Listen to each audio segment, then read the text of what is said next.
Syaitanir rajim. Okey, tengok mushaf masing-masing. Perhatikan.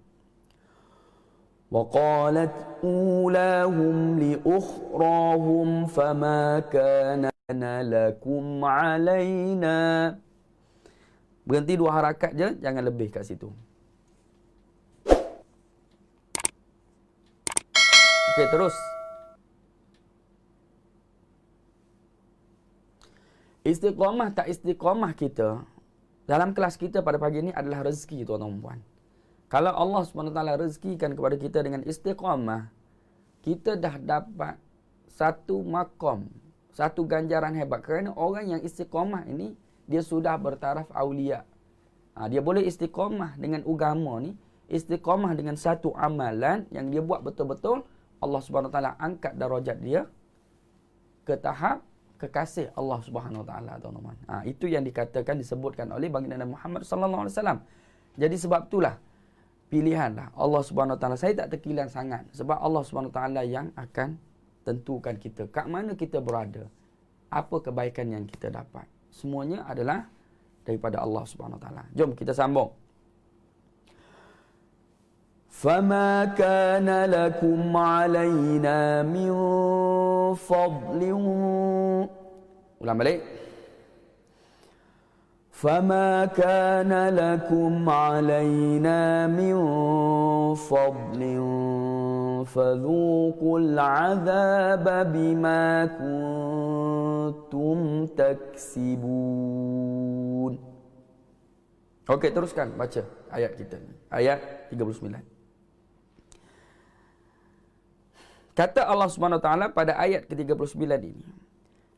Dan orang yang masuk terlebih dahulu berkata kepada yang masuk setelah mereka, yang masuk kemudian daripada tu. Orang-orang yang masuk dulu. Semalam orang yang masuk kemudian, dia kata kepada Allah Subhanahu Wa Taala supaya Allah Subhanahu Wa Taala ni azabkan lebih orang yang masuk dahulu ni, kerana mereka lah dia ni masuk syurga, masuk neraka Allah.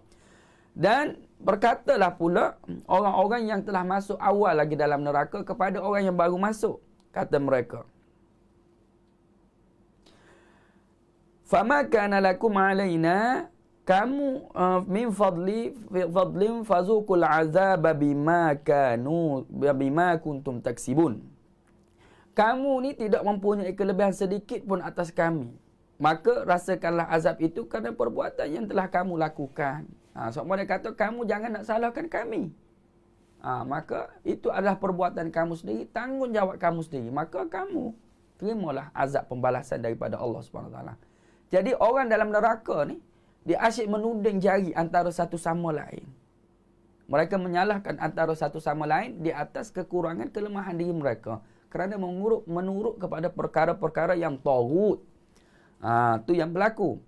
Seumpama juga dengan iblis laknatullah sendiri pun, ketika dia masuk neraka, masuklah orang-orang yang masuk bersama dengan iblis laknatullah tu, termasuk manusia dan jin, berhimpun, maka iblis itu akan berada di atas satu mimbar yang diperbuat daripada api neraka. Dia berkhutbah kepada orang yang masuk neraka bersama dengannya. Dan antara perkataan iblis adalah, tugas aku adalah untuk letakmu dalam neraka. Bapa mu ikut aku? Maksudnya, kenapa kamu mengikuti aku sedangkan kamu tahu aku ni adalah sesat. Kita ikut perkara yang sesat. Begitulah yang berlaku.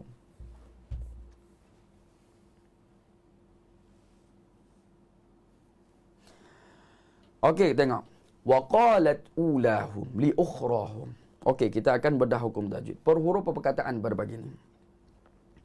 وَقَالَتْ أُولَاهُمْ لِأُخْرَاهُمْ وَقَالَتْ أُولَاهُمْ لِأُخْرَاهُمْ. Okey. Huruf waw yang kita jumpa pada pagi ni, yang mula-mula sekali. Huruf waw maksudnya kita kena muncungkan bibir mulut. Makhrajnya adalah di antara dua bibir mulut. Wa. Qalat. Huruf qa makhrajnya adalah pada makhraj huruf qa kat mana? Banyak kali kita jumpa huruf qaf. Saya rasa yang tuan-tuan IKT ni tak pelik dah dengan huruf qaf. Mesti boleh sebut baca huruf qaf dengan betul. Qa, dia bunyi tebal. Wa qalat. Qa ni makhraj dia pangkal lidah dengan lel anak tekak, hampir dengan anak tekak. Bukan betul-betul pada anak tekak tu, tapi hampir dengan anak tekak kedudukan dia, dan dia dibaca dengan tebal atas sifat isti'la yang ada pada huruf qaf tersebut. Dan huruf lam ada sifat istifal yang kita kena baca dengan nipis. Dia tak boleh tebal. Kita baca tarkib pada huruf lam. Wa qalat. Dan jumpalah huruf ta mati kat situ tuan-tuan dan puan. Bila jumpa huruf ta mati, antara kesalahan yang ramai orang buat, yang kita mesti alert, kita mesti faham, kita cuba elakkan daripada buat kesalahan ini adalah huruf ta yang kita buat terlampau berangin. Wa qalat ulahum. Wa qalat ulahum. Jadi sekarang ni saya nak tegur. Saya nak tuan-tuan membuat betul-betul. Jangan buat terlampau berangin. Dan jangan tak berangin. Kena ingat dua perkara. Sila tulis orang komen sekarang. Huruf ta, jangan buat tak berangin langsung. Jangan buat terlebih angin. Yang sedang-sedang saja. Tu kan. Kata Iwan dulu. Yang sedang-sedang saja. Maksudnya kita buat yang pertengahan. Kita tidak melampaui batas dan kita juga tidak melanggar batasan. Jadi macam mana kita nak buat? Wa qalat ulahum. Wa qalat ulahum. Dengar tak angin saya tu? Ada angin tu. Wa qalat lat. Bukan lats. Lat. Ada angin sikit kena ada. Wa qalat ulahum li ukhrahum. Ulahum. Huruf hamzah. Huruf hamzah pangkal halkum. Yang ni pun saya rasa dah master, dah boleh buat betul-betul. Cuma tinggal lagi saya tak tahu masalah pada huruf ta ni, pada huruf hamzah ni, adakah tuan-tuan semua dah buat dengan betul? Ataupun hanya sekadar waqalat ulahum, ataupun hanya sekadar buat setakat hari ni boleh tahu kedudukan makhraj sahaja tapi tak boleh bunyikan dengan betul. Yang tu juga saya kena pastikan sebenarnya. Waqalat ulahum. Kita tak buat ulahum, kita buat ulahum. Slow lah orang masuk pada pagi ni. Kita dah 7.20 baru 1.7K yang hadir bersama dengan kita. Teruskan sebarkan. Kita nampak orang tak berapa nak masuk, orang kurang tengok AKT yang kita sayang ni tuan-tuan puan. Kita bantu untuk sebarkan lagi. Jemputlah, cepatlah masuk. Kita dah bermula dah ni. Boleh. Okey, terus. Waqalat ulahum. Ula jaga makhraj huruf hamzah. Ingat dua sifat jahar dan juga syiddah pada huruf hamzah.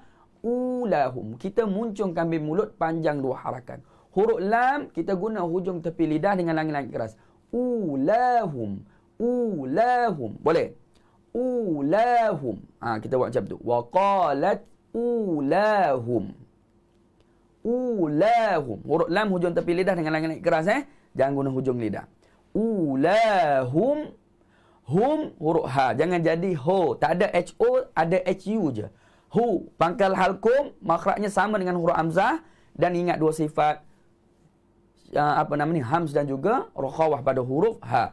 Hum. Terlepas suara, terlepas angin. Kalau huruf hamzah tadi, tertahan suara, tertahan angin.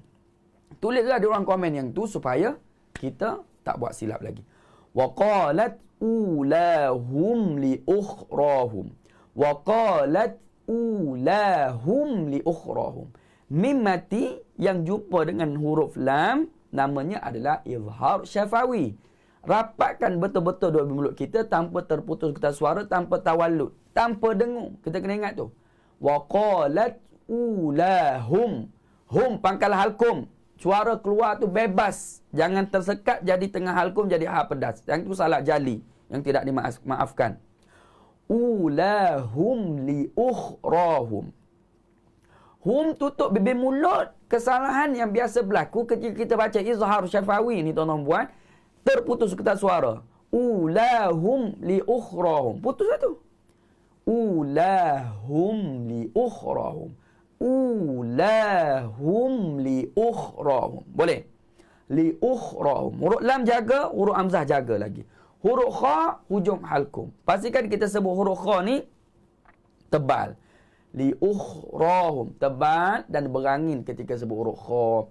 Li ukhrahum. Ulahum li ukhrahum. Ingat yang tu. Ulahum li ukhrahum. Ulahum li ukhrahum. Boleh? ulahum li ukhrahum. Jangan jadi Jangan buat seringai mulut nanti jadi nipis. Jangan li Jangan mulut saya macam membulat begitu. Li ukhrahum. Sri Raya. Mim mati jumpa dengan lam. Jangan sama-sama. Tanpa tawalud tu pada Izhar Syafawi tu kena hati-hati.